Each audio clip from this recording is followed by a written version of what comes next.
పవిత్ర మాఘ పౌర్ణమి సందర్భంగా పుణ్యస్నానాలు ఆచరించేందుకు ఉమ్మడి తూర్పుగోదావరి జిల్లాలో గల సముద్ర తీరాలన్నీ కూడా భక్త జన సందోహంతో కిటకిటలాడుతున్నాయి.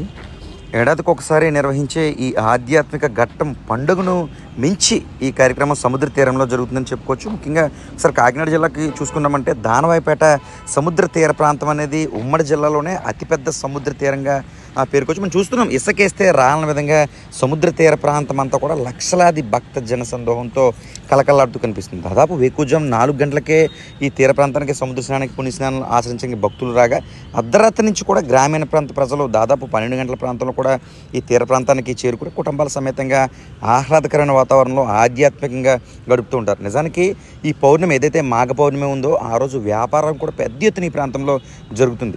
తీర ప్రాంతానికి వచ్చి ఖచ్చితంగా ఒక మిఠాయి అయినా మనం కొని ఇంటికి తీసుకువెళ్ళాలని ఎక్కువ గ్రామీణ ప్రాంత ప్రజలు ఎంతో విశ్వాసంగా ఈ కార్యక్రమం నిర్వహిస్తారు. దీంతో ఇటు ప్రత్యేకంగా ఈ అందరినీ కూడా ఆకట్టుకునే విధంగా అనేక తినుబండారాలు, ముఖ్యంగా అమ్మవారి సముద్రుడు ప్రసాదంగా కూడా లడ్డు ఈ ప్రాంతంలో అమ్మకాలు నిర్వహిస్తారు.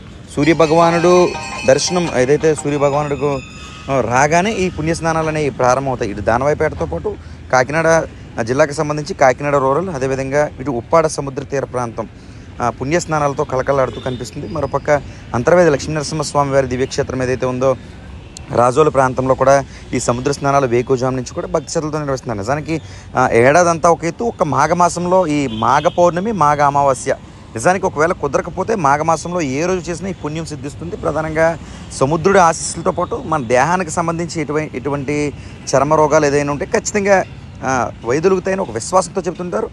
నిపుణులు కూడా చెబుతుంటారు. ఉప్పు నీరు కాబట్టి సముద్రం ఖచ్చితంగా మనం ఒకసారైనా ఏడాదికి ఒకసారి ఈ స్నానం చేయడం ద్వారా ఎటువంటి రోగాలు ఉన్నా కూడా పటాపంచులు అవుతాయని ఒక విశ్వాసంతో చెబుతుంటారు. మనం చూస్తున్న విజువల్స్లో ప్రస్తుతం దానవాయిపేట సముద్ర తీర ప్రాంతం దగ్గర మనం ఉన్నాము. ఇసుక వేస్తే రాని విధంగా లక్షలాది భక్త జన సందోహంతో ఆ ప్రాంతం అంతా కూడా పూర్తిగా కలకల్లాడుతూ కనిపిస్తుంది. సముద్రుడికి ముందుగా ఒక అరటిపండు నైవేద్యంగా సమర్పిస్తారు. నీటిలోకి డబ్బులు వేసుకోవడం కూడా ఒక ఆనవాయితీగా సంస్కృతి సాంప్రదాయం ప్రకారం వస్తుందని చెప్పుకోవచ్చు. అనంతరం కుటుంబాల సమేతంగా పుణ్యస్నానాలు ఆచరించి ఏదైతే ఒడ్డున గల వివిధ దేవతామూర్తులు, ఇటు దుర్గాదేవి అమ్మవారి ఆలయం, ఇటు సాయిబాబా వారి ఆలయంతో పాటు కలియుగ ప్రత్యక్ష దైవం వెంకటేశ్వర స్వామి వారి ఆలయం కూడా ఎక్కడ లేని విధంగా సముద్ర తీర ఒడ్డునే ఈ ఆలయాలన్నీ కనిపిస్తూ ఉంటాయి. ఈ పుణ్యస్నానాలు ఆచరించిన అనంతరం మహాదేవుడు ఆలయం కూడా ఉంది.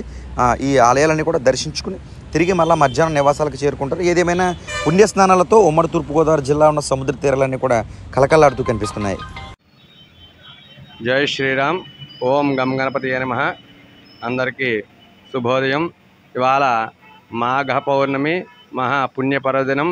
ఈ యొక్క మాఘమాసంలో మనకి చాలా ప్రతీతి ఏంటంటే ప్రతిరోజు కూడా ఉదయాన్నే సూర్య నమస్కారం చేసుకోవడం. అలాగే మాఘమాసంలో విశేషం ఏంటంటే పౌర్ణమి కానీ అమావాస్య కానీ చాలా విశేషమైనది. ఈ పౌర్ణమి రోజు కానీ అమావాస్య రోజు కానీ మనం సముద్ర స్నానం చేయడం వల్ల మనలో ఉన్న చాలా పాపాలు తొలగి ఆ యొక్క సముద్రుడి యొక్క అనుగ్రహం కలుగుతుంది. అలాగే విశేషంగా ఈ మాఘ పౌర్ణమి రోజు సముద్ర స్నానం చేయడం వల్ల మీ ఒంట్లో ఉన్న చర్మ రోగాలు కానీ లేదా ఎటువంటి రోగాలైనా మీ దరి చేరకుండా ఆ సముద్రుడు మిమ్మల్ని కాపాడుతూ ఉంటాడు.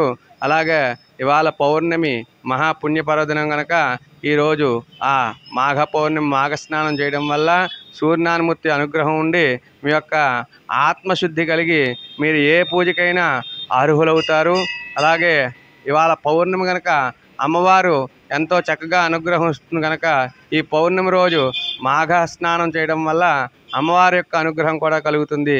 కనుక భక్తులందరూ కూడా ఈ యొక్క మాఘ పౌర్ణమి రోజు కానీ లేదా మాఘమాసంలో వచ్చే ఆఖరి రోజు అమావాస్య రోజు కానీ లేదా మాఘమాసంలో మహాశివరాత్రి రోజు కానీ ఈ యొక్క స్నానాలు అంటే సముద్ర స్నానాలు ఆచరించడం వల్ల ఎంతో భక్తి శ్రద్ధలతో చేయడం వల్ల మీకు మహాయోగాలు కలుగుతాయి.